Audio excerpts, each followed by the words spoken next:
한 백성을 향한 하나님의 마음은 항상 따뜻합니다.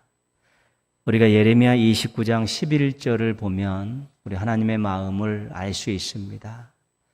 너희를 향한 나의 생각을 내가 아나니 평안이요 재앙이 아니니라.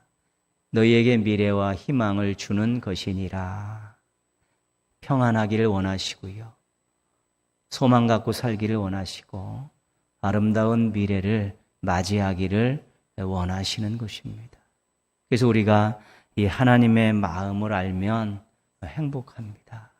우리에게 그런 마음을 가지고 또 그런 소망을 가지고 우리에게 은혜를 베풀고 계시구나. 우리가 생각하면 행복하고 든든하고 그렇습니다. 그래서 하나님을 잘 아는 것, 하나님이 하시는 일을 믿음으로 받는 것, 이런 것들이 우리 인생의 행복에 아주 중요한 요인이 되는 것이고 또 든든한 인생을 살아감에 있어서는 거의 절대적인 것이 되는 것입니다. 따뜻한 마음으로 택한 백성들을 사랑하시는 하나님께서 이 택한 백성들에게 부탁하신 말씀들이 많이 있습니다. 또 명령이라고 할 수도 있는데요. 그 중에 대표적인 것을 사랑을 가지고 보면 하나님을 사랑하라. 가족을 사랑하라. 부모는 자녀를, 자녀는 부모를 사랑하라. 공동체 안에서는 서로 사랑하라. 우리 삶의 자리에 나가서는 이웃을 사랑하라. 그리고 결정적으로 하나님께서 원수를 사랑하라. 그렇죠.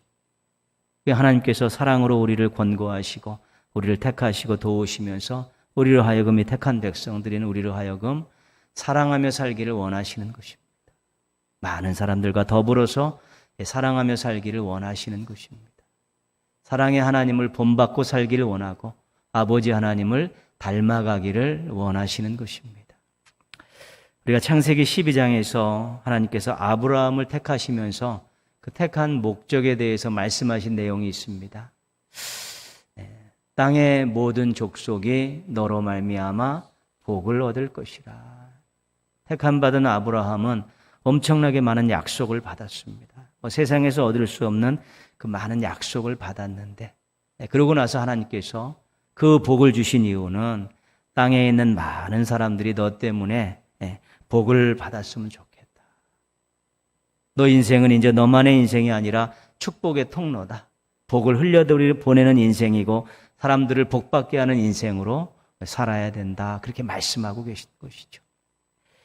그래서 하나님의 마음은 참 넓습니다. 하나님의 마음에는 온 우주 만물이 들어가 있고 택한 백성들도 들어가 있지만 택하지 않은 이방인들도 들어가 있습니다. 택한 백성들을 사랑하시면서 복을 주시면서 그들로 하여금 아직까지 하나님을 모르는 이방인들에게 사랑을, 복을 나누어 주며 살기를 원하시기 때문에 택한 백성도 이방 사람들도 다 하나님의 가슴 속에 있는 것입니다. 디모데전서 2장 4절은 또 이렇게 하나님의 마음을 소개하고 있습니다. 같이 한번 읽습니다.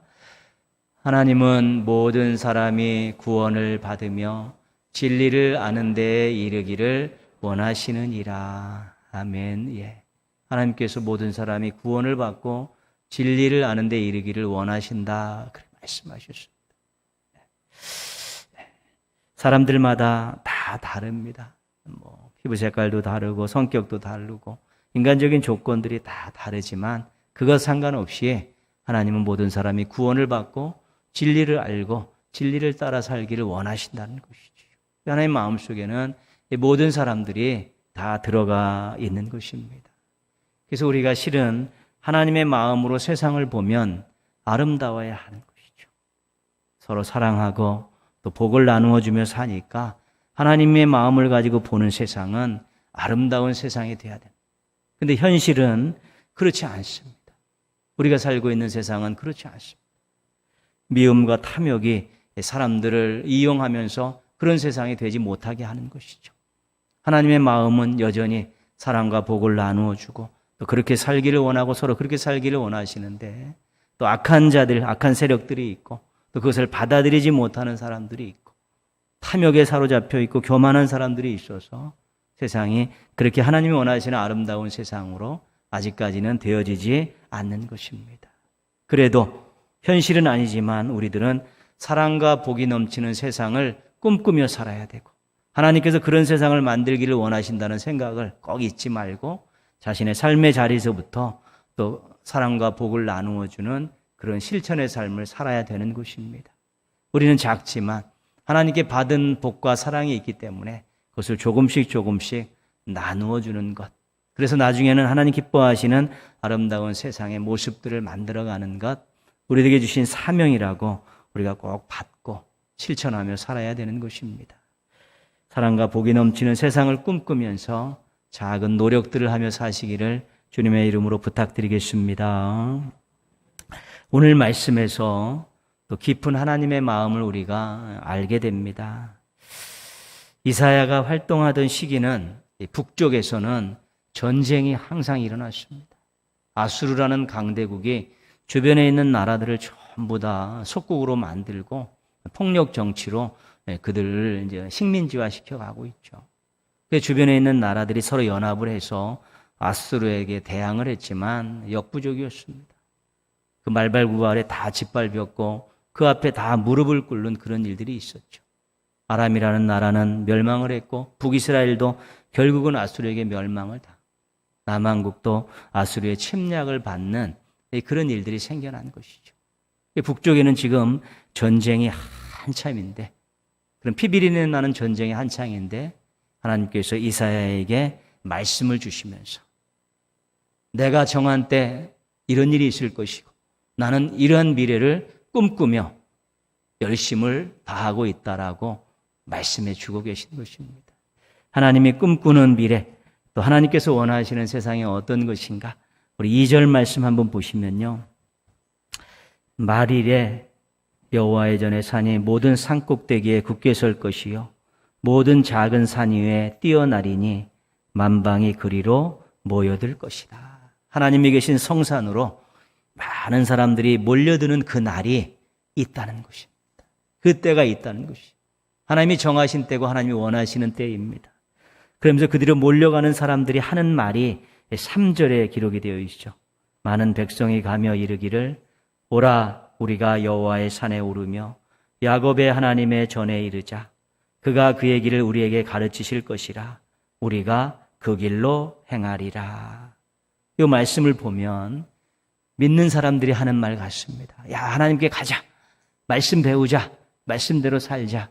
이게 믿는 사람들 이야기 같지만 실은 그렇지 않고 믿지 않는 많은 이방 사람들이 하나님의 전을 향해 몰려가면서 한 말이라는 것이죠.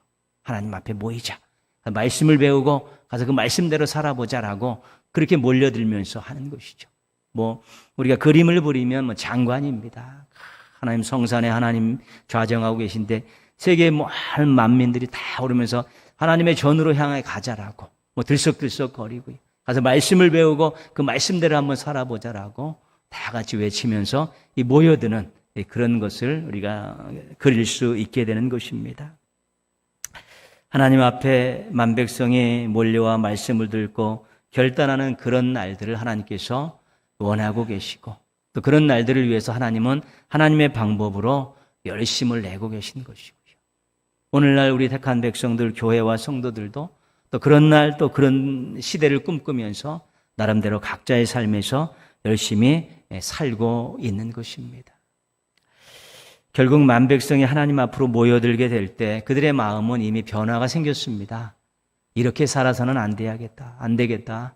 하나님께 가야겠다라는 마음이 생겼고요. 그들이 하나님 앞에 몰려와서 하나님의 말씀을 듣고 새로운 결단들을 하면서 그들의 삶의 모습이 바뀌면서 또 세상도 바뀌어지는 역사가 일어나는 것입니다. 이런 연쇄적인 이 변화의 역사를 오늘 우리가 4절 말씀에서 하나님 앞에 몰려든 백성들로 말미암아서 또 그러한 때에 어떤 일이 일어나는가, 이 4절 말씀이 오늘 우리가 함께 살펴본 말씀입니다.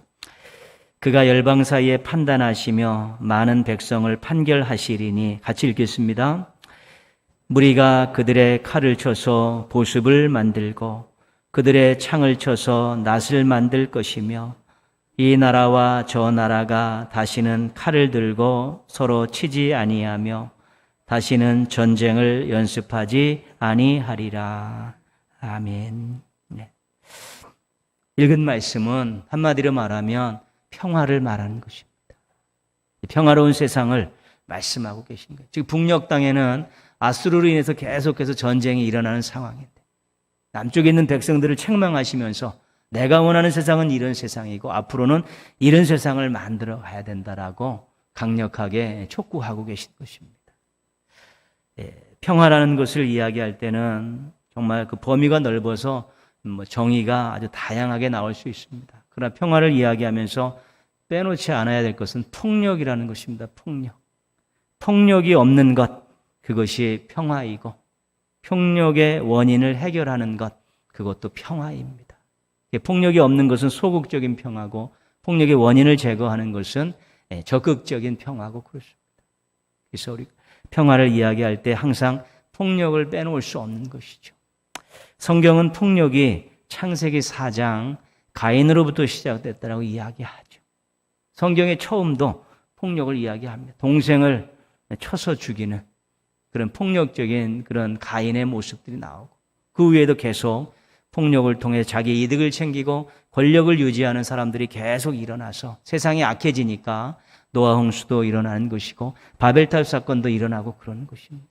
그 죄악의 아주 근본적인 부분들, 폭력으로 기인하는 것이죠. 하나님의 말씀과 사랑으로 사람들을 대하고 세상을 다스리는 것이 아니라 폭력으로 사람들을 대하고 세상을 다스리는 그런 자들에 의해서 세상이 점점 악해져 가고 있고 결국은 이런 사람들은 하나님을 대적하는 데까지 이르게 된다는 것입니다.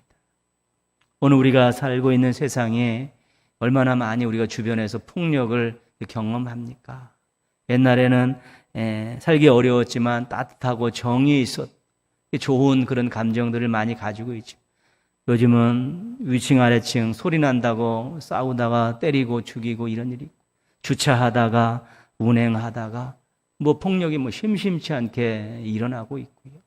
사회적인 많은 일들이 폭력을 기반으로 해서 일어나는 것이지.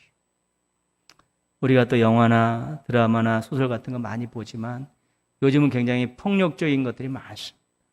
그러면서 우리가 얼마나 젖었는지 주인공들이 악한 사람들을 때리고 죽이는 이런 일들을 우리가 너무 당연하고 통쾌하게 그렇게 생각하게 젖어들었다는 것입니다. 사람을 막 악하다고 주인공들이 죽이고 막 때리고 막 이렇게 막 그들을 진멸하는 내용들에 우리가 쾌감이 있는데 그 이면에는 우리가 이미 폭력을 정당화하는 그런 마음들이 생겨나고 있는 것이지.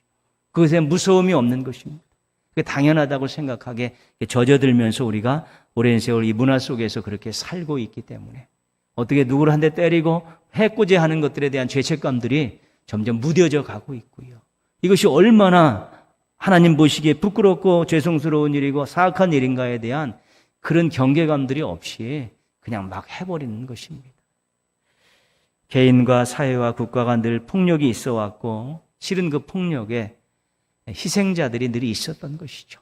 우리가 무언가를 이렇게 했을 때 승자라는 사람들이 쾌감을 느끼고 즐거워하는 이 이면에 그 폭력의 희생자들의 눈물들도 볼 수 있어야 되는 것입니다. 하나님께서 주목하시는 사람들은 실은 그런 사람들이고요. 그런 사람들에게 관심을 갖고 그런 사람을 도우라고 또 성경은 그렇게 이야기하고 있는 것입니다. 무언가 폭력의 이면에서 희생당하는 사람들이 있다는 것, 그들의 아픔이 있다는 것, 또 그들의 삶이 정말 지옥 같은 삶이 될 수 있다는 것에까지 관심을 가져야지만이 우리가 평화를 말할 수 있고 평화를 위해서 노력하는 삶을 살게 되는 것입니다. 오늘 말씀은 이 평화를 전쟁으로 설명합니다. 북쪽에 전쟁이 한참 되고 지금 전쟁의 그 위기 상황에 있기 때문에 훨씬 현실적으로 다가오기 때문에 그렇습니다. 4절 말씀 밑쪽에 좀 보시면요. 이 나라와 저 나라가 다시는 칼을 들고 서로 치지 아니하며 평화는 전쟁이 없는 것입니다. 정전입니다. 전쟁을 멈추는 것이고 전쟁을 끝내는 것이고 전쟁을 하지 않는 것이 평화에서 중요한 것입니다. 전쟁이 일어나면 폭력을 쓰게 되어 있습니다. 그러면 죽는 사람들이 생겨나. 사랑하는 가족들을 잃는 사람들이 생겨나고 몸에 장애가 있는 사람들이 생겨나. 삶의 근간들이 무너지는 사람들이 생겨나는 것입니다. 전쟁이 아무것도 아닌 것이 아니라 사람들과 환경들을 다 파괴하는 것이기 때문에 승리자들은 승리자들을 이겼다고 그러지만 그 전쟁으로 인해서 적국이나 아군이나 모두가 다 얼마나 많은 민간인들이, 백성들이, 국민들이 정말 평화가 아닌 지옥과 같은 삶을 살아가고 있는가를 기억할 수 있어야 되는 것입니다. 전쟁이 없어야 되는 것입니다. 어떻게든지 막아야 되는 것입니다. 이번 주 금요일은 우리가 동족상잔의 비극인 6.25 전쟁 71주년입니다. 벌써 70년이 넘었는데 아직도 한반도는 정전입니다. 정전. 전쟁을 하다가 잠깐 쉽시다. 쉬고 있는 것이죠. 그래서 우리가 지금 종전을 위해서 노력하고 있지 않습니까? 종전 선언하자. 전쟁 끝. 그래야 평화가 오고 그래야 평화 통일이 이루어지기 때문에 종전을 위해 노력하지만 그게 그렇지 않습니다. 또 국제적인 역학 관계도 있고 남북 관계도 있고 그것 때문에 또 여러 가지 많은 일들이 있어서 아직까지도 정전을 종전으로 바꾸지 못하고 있는 것이죠. 아직도 우리는 전쟁 중에서 잠깐 쉬고 있는 나라입니다. 언제 또 전쟁이 발발할지 모르는 그런 나라입니다. 종전을 그렇게 원하는데 종전을 기뻐하지 않고 원하지 않는 그런 세력들이 있는 것입니다. 지금도 전 세계의 전쟁을 자꾸 유발하고 또 평화를 가로막고 있고 종전을 말리고 있는 그런 나라들, 그런 기업들이 있습니다. 무기를 팔아먹는 나라와 무기를 팔아먹는 기업들입니다. 왜요? 전쟁이 있어야 무기를 팔아먹을 수 있습니다. 70억 인구가 핸드폰을 사용하는 그 정도의 규모로 무기들이 판매되고 있는 것이죠. 보이지 않는 곳에서. 국가안보라는 그 비밀 아래에서 엄청나게 많은 무기들이 팔리고 이득이 대단하기 때문에 절대로 포기하지 않습니다. 그들에 의한 로비에 의해서 전쟁이 시작되기도 하고 그들의 로비에 의해서 종전이 또 무산되기도 하고 그런 것입니다. 종전을 원하지 않는 정치 지도자들도 있습니다. 자신의 정치적 이익을 위해서 이 분단의 아픔을 이용해 먹는 정치권들입니다. 경계해야 되는 것이죠. 함께 잘 살고 함께 평화롭게 살아야 되는데 누구만 이득을 챙기고 나머지는 전부 울음바다고 힘든 삶을 살아가는 그런 세상은 우리의 하나님 말씀에서 이야기하는 세상이 아닌 것입니다. 종전을 위해서 우리들도 노력들 많이 해야 되죠. 지도자들 잘 세워야 됩니다. 이거 항상 우리가 할 수 있는 가장 큰 일입니다. 폭력적인 방법을 사용한다든가 전쟁을 불사해서라도 뭘 하겠다고 이야기하는 지도자들은 안 되는 것입니다. 전쟁 때문에 얼마나 많은 사람들이 죽고 다치고 사랑하는 사람을 잃고 생업을 현장들이 다 쑥대밭이 되는데 전쟁을 불사해서라도 뭘 이겨야겠다라는 그런 감정적인 지도자들은 안 되는 것입니다. 전쟁과 통일에 대한 의식도 우리가 늘 가지고 있어야 됩니다. 전쟁은 안 되고 평화 통일로 가야 됩니다라는 이런 마음들 거기에 맞게 우리가 우리의 의견들을 개진하고 또 우리들이 일을 해야 되는 것이고요. 특별히 한국교회와 성도들은 뜨겁게 기도해야 되는 것이죠. 지금은 구국기도라는 그런 기도의 자체가 없지 않습니까? 우리가 기도에 잠깐 모이면 한 번 정도, 한 꼭지 정도 기도하지만 정말 우리 믿음의 선배들은 막 철야하면서 그렇게 막 구국기도라 금식 구국기도하고 그러면서 나라를 위해서 기도했기 때문에 이 나라가 여전히 존재하는 것인데 우리가 이렇게 뜨겁게 하진 못하지만 매일 자신의 기도 시간에 우리가 모여서 기도할 때마다 또 나라의 평화를 위해서 종전을 위해서 통일을 위해서 기도하는 일은 계속 해야 되는 것입니다. 4절 말씀 맨 뒷부분에 보시면요. 다시는 전쟁을 연습하지 아니하리라. 이 전쟁은 폭력으로 사람을 죽이고 사회를 파괴하는 그런 행위입니다. 그런데 이것을 연습한다는 것이죠. 그럼 군사훈련이라는 것은 연습이지 않습니까? 전쟁을 연습하는. 근데 무슨 일? 사람들을 죽이고 사회를 파괴하는 그런 일들을 연습하는 것이죠.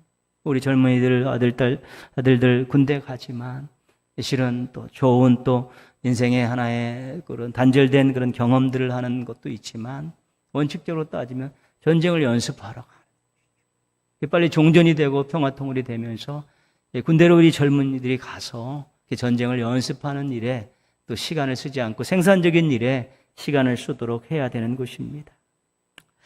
우리나라가 분단 상황에서 어쩔 수 없지만 종전 또 평화통일로 가는 이런 일들을 통해서 이런 일들을 자꾸 줄여줄 수 있어야 되는 것입니다. 역사적으로 많은 전쟁이 있어 왔고요. 지금도 전쟁은 계속됩니다. 그런데 전쟁을 주도하는 세력들이 항상 하는 말이 있습니다. 평화를 원하거든 전쟁을 준비하라. 그렇죠? 힘있게 전쟁을 잘 준비해서 다 제압을 해야지 평화가 이루어진다는 것이죠. 그 평화를 내세우면서 전쟁을 준비하고 인력과 그 돈을 거기다가 쏟아붓고 있는 것입니다. 모든 전쟁을 일으켰던 그 나라들이 외쳤던 것은 평화를 위하여입니다. 평화를 위하여. 평화를 위하여. 동북산성이라는 그 중국 내 중국, 북한 그 접경 지역에 가면 그 한국전에 참여했던 그 중공군들 동상이 있습니다. 거기 글을 보니까 그 동상 아래 평화를 위해 이렇게 기록이 되어 있습니다. 전쟁에 참여하는 많은 사람들은 평화를 위해라는 구호를 외치며 전쟁에 참여하죠. 근데 전쟁이 일어난 그곳에 평화가 정착된 예는 하나도 없습니다. 다 쑥대밭이 돼갖고 정말 어렵게 살고 사람들 정말 힘들게 사는 것만 남았지 전쟁을 통해서 평화를 만드는 건 없습니다. 전쟁이 일어난 곳에 그것을 다시 재건하는데 얼마나 많은 시간이 걸리고 많은 희생된 그 사람들, 그 아픔들, 가족들의 이런 아픔들이 아직도 치료되지 않고 있는 것입니다. 그래서 전쟁은 연습하는 일들이 줄여가는 것, 근절시켜야 되는 것이고 연습해야 되는 것이 아니라 빨리 해결하고 빨리빨리 이렇게 종식시켜 나가는 그런 일들이 중요한 것이죠. 전쟁을 연습하는 것이 빈번해지면 평화는 요원해질 수밖에 없는 것입니다. 4절 말씀 한 두세 줄 내려오시면요. 무리가 그들의 칼을 쳐서 보습을 만들고 그들의 창을 쳐서 낫을 만들 것이며 칼과 창은 살인무기입니다. 보습과 낫은 생산도구입니다. 그러니까 살인무기를 생산도구로 바꾸면 위험은 떨어지고 이득은 올라갈 수밖에 없지 않습니까? 살인무기가 없어지면 위험한 것이 줄어드는 것이고 생산도구가 많아지면 사람들이 이익을 얻는 일들이 많아질 수밖에 없다는 것입니다. 여전히 이 지구촌에 끼니를 해결하지 못해 굶어 죽는 사람들이 있습니다. 질병을 제대로 치료하지 못해서 생명을 연장하지 못하는 사람들도 많이 있고요. 교육도 제대로 받지 못하고 중노동에 시달리는 아동들도 굉장히 많습니다. 생존을 위협하는 환경오염과 생태계 이런 파괴 문제들도 여전히 지속이 됩니다. 근데 우리가 이 군사비를 줄이고 무기 생산하고 무기 판매 이런 것들을 줄여가면서 그런 엄청난 재화를 정말로 필요한 사람들에게 공급할 수 있으면 얼마나 많은 사람들이 함께 즐거움을 누리고 또 소망을 가지고 살 수 있겠습니까? 나라들마다 국방비라는 예산으로 채찍내기 엄청나지 않습니까? 우리도 우리 예산의 한 10% 정도가 국방비 아니겠습니까? 그런데 한 가지 놀라운 일은 군사력으로 아무리 모든 것들을 다 무장했는데 이번에 코로나를 막은 나라는 하나도 없다는 것입니다.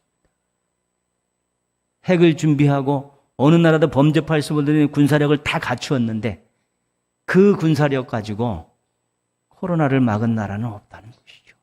오히려 더 뻥뻥 나가 떨어지고 지진이나 해일이나 이런 가뭄이나 이런 자연재해가 왔을 때 군사력 가지고 그걸 막은 나라가 없습니다.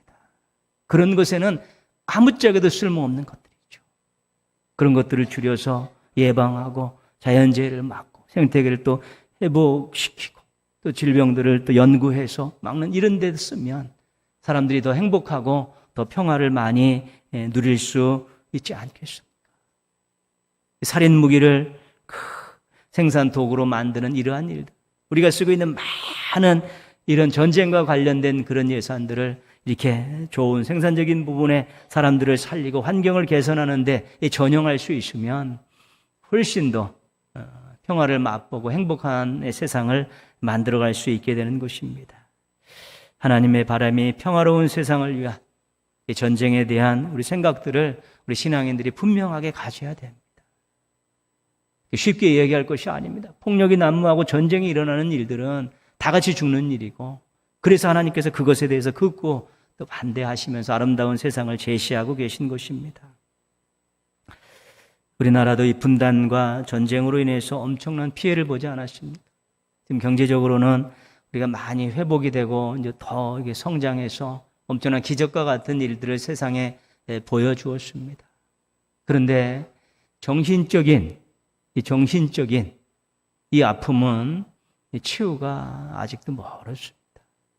우리가 분단과 전쟁을 치르면서 우리 국민들이 가졌던 하나의 지금껏 잘 고쳐지지 않는 사고는 이분법적인 사고입니다. 나와 적입니다. 나와 적으로 우리 이 나라가 남과 북이 그렇게 바라보고 있는 것입니다. 적은 무엇입니까? 내가 무찔러야 될 대상입니다. 죽이지 않으면 내가 죽는 대상입니다. 사람을 나와 적으로 분리되면서 오랫동안 교육을 받고 그런 마음을 가지고 살았으면 이제는 사람을 보는 시각들이 이제는 바뀌어야 될 것 같은데 쉽지 않습니다. 신앙인들이 정말 신앙을 가지고 하나님께서 너는 나다로 보라고, 서로 사랑하라고, 서로 함께 어우러져 사는 세상을 꿈꾸라고 이야기하는 엄청나게 말씀을 듣지만 우리나라의 분단과 전쟁의 이 현실 속에서 우리가 교육을 받고 쭉 자라고 이 분위기 속에 자라온 우리들 속에는, 제 속에도 그렇고 아직도 원수고 적이고 무찔러야 된다라는 그런 생각들이 여전히 가지고 있죠. 그럼 내가 무찔러야 되는 그 생각은 밉습니다. 혐오감이 들고요. 차별하게 되는 것이죠. 그 혐오와 차별이 전쟁을 일으키는데 아주 중요한 요인입니다. 지도자들이 그거를 툭 건드려가지고 전쟁의 백성들을 동원하고 그러지 않습니다. 우리도 오랜 세월 그렇게 교육을 받고 또 그렇게 커왔기 때문에 신앙인들의 입장에서 이런 것들을 극복해내는데 많은 기도와 또 말씀 붙들고 몸부림치는 시간들이 있어야만이 적, 원수, 죽여야 된다. 그래야 내가 산다. 이런 강박관념에서 우리가 벗어나야지 통일을 이야기하고 평화를 이야기할 수 있고 그런 것인데 이 벗어버리기가 쉽지 않기 때문에 고민이 되는 것입니다. 근데 한 가지 더 문제는 뭐냐면 우리 부모 세대들이 자녀 세대들에게 그런 감정을 그대로 물려준다는 것이죠. 나라에서도 다음 세대에게 그것을 그대로 교육을 시킨다는 것이죠. 사람이 미움을 갖고 원수를 품고 사는 사람은 불행한 사람입니다. 불쌍한 사람입니다. 근데 그 유산을 자녀에게 물려주고 다음 세대에 물려서 그 자녀들도 그런 복수를 해야겠다는 적이라는 생각을 갖고 살고 다음 세대들도 그런 것들을 갖고 살면 이게 정신적으로 우리가 평안함을 누릴 수 없는 것이지. 여기에 분노가 있고 여기에 미움이 있고 여기에 폭력적인 그러한 요인들이 있으면 어떻게 행복하다고 이야기할 수 있겠습니까?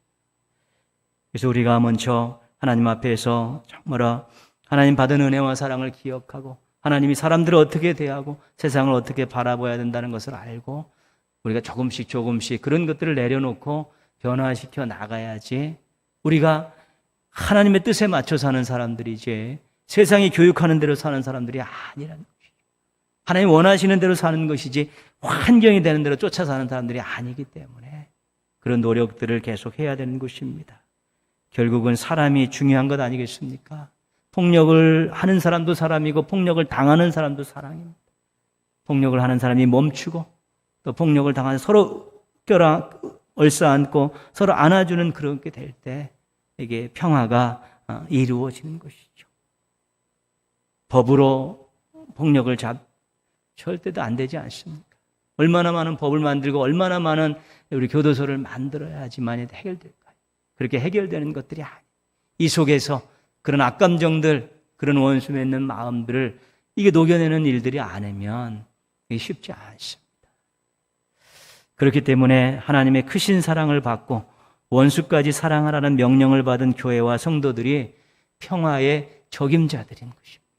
우리 하나님의 큰 사랑을 받았으면 얼마나 큰 용서를 받은 1만 달란트의 엄청난 큰 용서를 받은 사람 아닙니까? 100데나리온의 사람들을 우리가 용서할 수 있는 사람들은 우리가 아니겠습니까? 평화를 만들어감에 있어서 적임자는 우리 교회와 성도들입니다. 복을 받고 복을 나누며 살라고 요청받은 교회와 성도들이 평화를 만드는 데 있어서는 가장 필요한 사람들이 될 수 있는 것이죠. 우리 예수님께서 산상수훈에서 이렇게 말씀하셨습니다. 마태복음 5장 9절의 말씀인데요. 한번 같이 한번 읽습니다. 화평하게 하는 자는 복이 있나니 그들이 하나님의 아들이라 일컬음을 받을 것임이요. 하나님의 자녀라고 일컬음을 받을 수 있는 중요한 표식 중에 하나가 화평케 하는 거라는 것이죠. 그래서 우리가 이 세계를 평화로 이끌어갈 수 없습니다. 이 나라의 평화를 우리가 주도할 수는 없지만 우리 삶의 내 삶의 울타리 안에서 폭력을 근절하고 또 화평케 하는 일들을 해나가서 서로 화목하게 살고 끌어안고 살고 어우러져 사는 그러한 분위기들을 만드는 이런 작은 날개짓들을 할 때 우리 하나님께서 온 세계 역사에 나라의 사람들의 마음에 주권을 가지고 계신 하나님께서 거기에 우리에게 도움을 주실 때 우리의 작은 날개 나비 효과가 돼가지고 평화를 이루는 그런 세상을 만드는 귀한 역사들이 시작되는 것입니다. 우리가 큰 일은 할 수 없지만 내 삶의 주변에서부터 내가 하나님의 뜻을 받들어서 폭력적인 방법을 근절하고 서로 화평하며 살겠습니다. 서로 화목하게 살겠습니다만 실천하며 살게 되면 또 우리에게 좋은 기회가 주어져서 또 평화를 이룰 수 있는 그런 일들을 하게 된다면 하나님 기뻐하시는 그 미래에 우리들도 여러 사람들과 함께 기쁨으로 참여할 수 있게 될 것입니다. 하나님의 마음을 헤아리십시오. 또 하나님의 주권을 의지하십시오. 그러면서 화평케 하는 자로 하나님께도 세상 사람들에게도 하나님의 자녀라고 일컬음을 받는 우리 평화를 만드는 사람들 되시기를 주님의 이름으로 축원합니다. 기도하겠습니다.